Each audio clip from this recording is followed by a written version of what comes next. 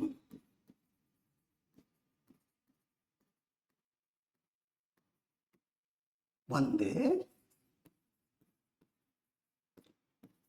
இவற்றுக்கு இடையே இந்த ரெண்டு தொடர்களுக்கு நடுவே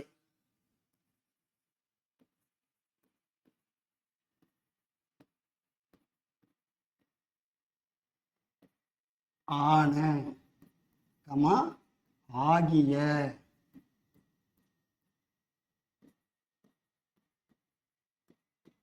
போன்ற உறுப்புகள். வேற்றுமை உறுப்புகள் கிடையாதுமா, ஞாபகத்தில் வச்சுங்க. வேற்றுமை உறுப்புகள் மொத்தம் 6 தான். முதல் வேற்றுமைக்கும் 8ஆம் வேற்றுமை உறுப்பு கிடையாது. இது வேற்றுமை உறுப்புகள்ல அடங்காது. ஆகிய போன்ற உறுப்புகள் மறைந்து வருவது, அதுதான் தொகையினவே மறைந்துன்னு போட்டுடணும்.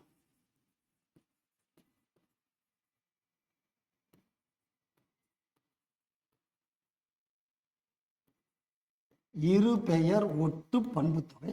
ஒட்டுதல், சேர்தல்.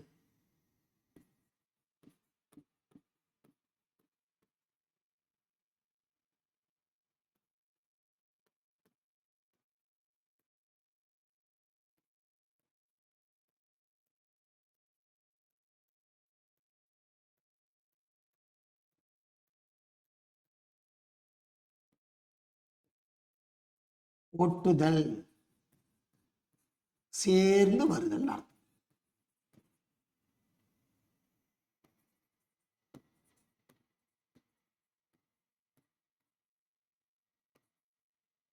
எடுத்துக்காட்டு பாருங்க.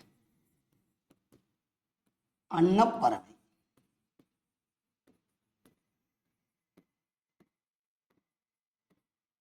அன்னம் ஆகிய பறவை.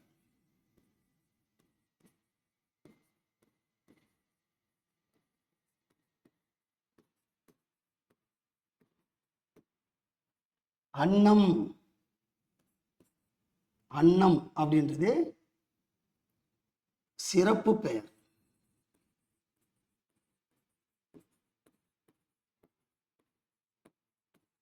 பறவை என்பது எல்லா பறவைகளுக்குமான பொது பெயர்.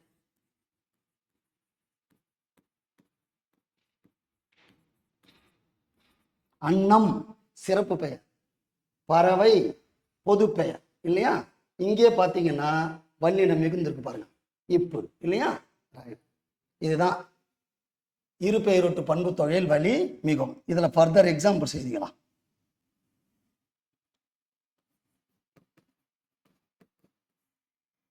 சாறை கூட்டல் பாம்பு.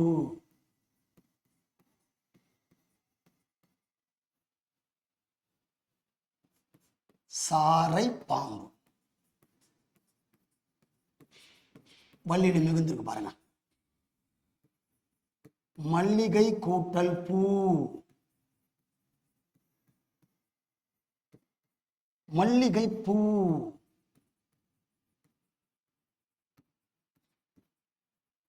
இப்பு. மார்கழி கூட்டல் திங்கள்.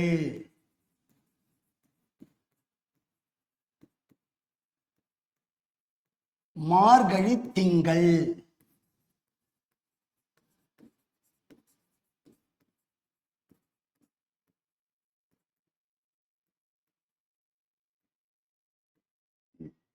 மார்கழி திங்கள் மதி நிறைந்த நன்னாளாம், நீராட போதுவீர் போதுமினோ நேரிழையீர். இல்லையா? ஆமா, திருப்பாவை, ஆண்டாள் பாடிய திருப்பாவை. அப்போ இங்க பாருங்க, சாறை கூட்டல் பாம்பு, சாறை பாம்பு. சாறை சிறப்பு பெயர், பாம்பு பொது பெயர். மல்லிகை கூட்டல் பூ, மல்லிகை பூ. மல்லிகை சிறப்பு பெயர், பூ எல்லா பூக்களுக்குமான பொது பெயர். மார்கழி கூட்டல் திங்கள், மார்கழி திங்கள். மார்கழி சிறப்பு பெயர், திங்கள் எல்லா மாதங்களுக்குமான பொது பெயர். ஆக இந்த இரு பெயரொட்டு பண்பு தொகையில் வல்லினம் மிகும். அடுத்தது 14வது விதி. உவமை தொகையில் வலி மிகும்.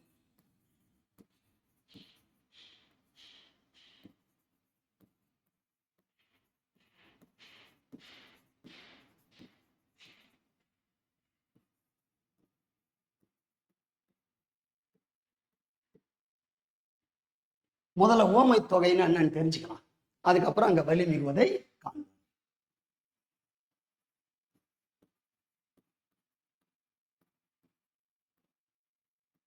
ஷார்ட் ஆயிடும். இரு தொடர்களுக்கு இடையே போல போன்ற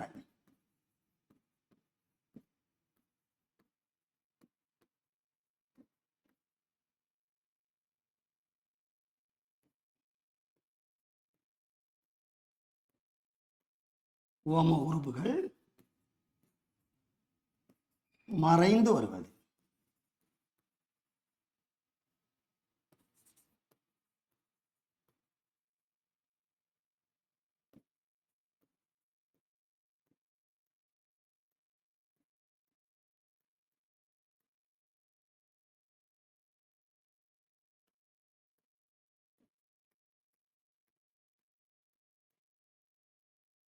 இதில் உவமை முன்னும்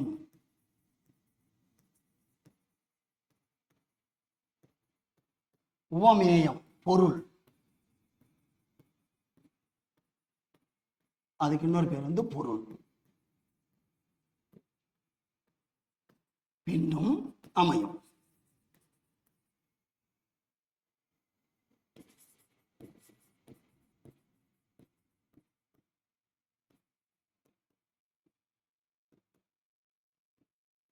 எடுத்துக்காட்டு மலர்கள். இதை விரிச்சோம்னா மலர் போன்ற சிவந்த கண்.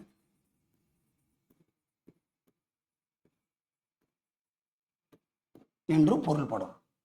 இதுல மலர் உவமை, அது கண்ணுக்கு உவமையாக வந்தது. கண் என்பது பொருள், அதாவது உவமேயம். ஓகேவா? அப்போ மிகுது பாருங்க. மலர் கூட்டல் கண், மலர் கண் அப்படின்னு இக்கு மிகும். இதுல மேலும் சில எடுத்துக்காட்டுகள். தாமரை கூட்டல் பாதம்.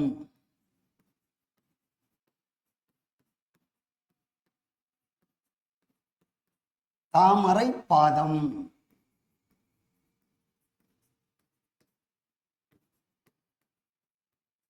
தாமரை போன்று சிவந்து இருக்கின்ற பாதம், அடிப்பகுதி என்று பொருள். தாமரை கூட்டல் கை. தாமரை கை.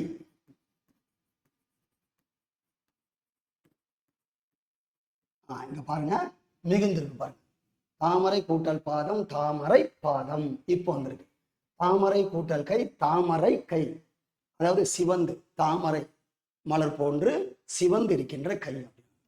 பூக்கள் பல இருந்தாலும் பூ என்று ஜென்ரலா நம்ம சொன்னாலே அது தாமரை தான் குறிக்கும். பூக்களில் தலைமை வாய்ந்தது எது அப்படின்னா தாமரை தான். பூவெனப்படுவது பொறிவாள் பூவே அப்படின்னு ஒரு தொடரே இலக்கியத்தில் உண்டு. ரைட். தாமரை கை, தாமரை போன்று சிவந்த கை.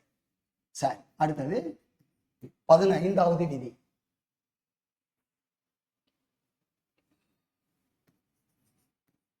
சால தவ தட குழ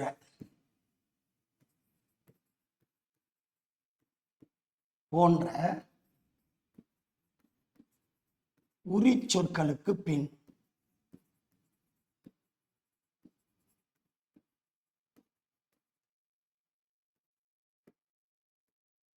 வலிமிகும்.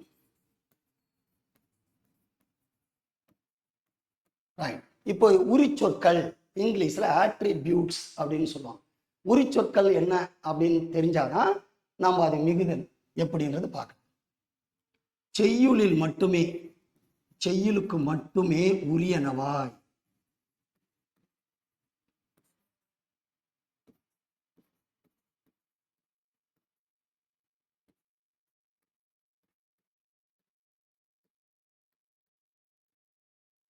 வரும் சொற்கள்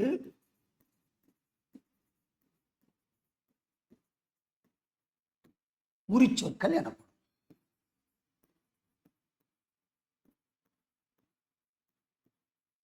இவ செய்யுள்ள தான் பயின்று வரும், உரைநடையில் வராது.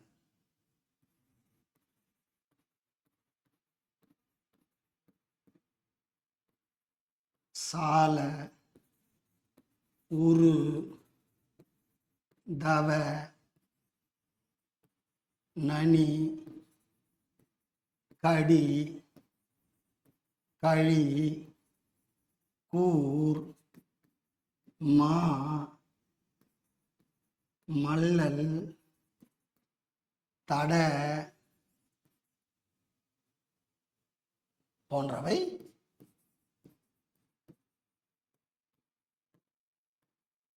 உரிச்சொற்கள் ஆகும்.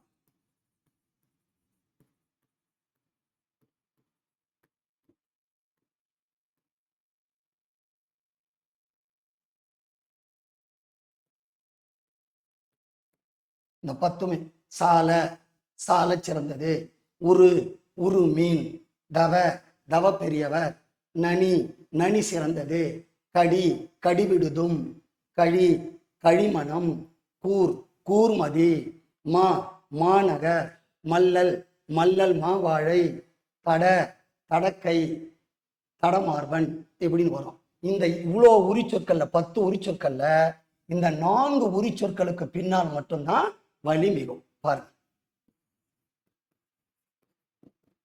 எடுத்துக்காட்டு. சால கூட்டல் சிறந்தது, சால சிறந்தது.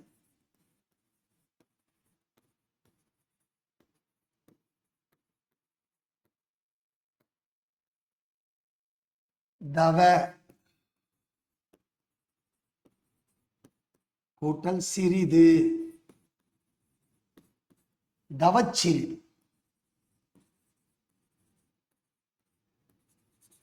மிகவும் சிறியதுன்னு அர்த்தம். தட கூட்டல் கை, தடன்னா இங்க பெரிய அப்படின்னு அர்த்தம். தடக்கை பெரிய கை.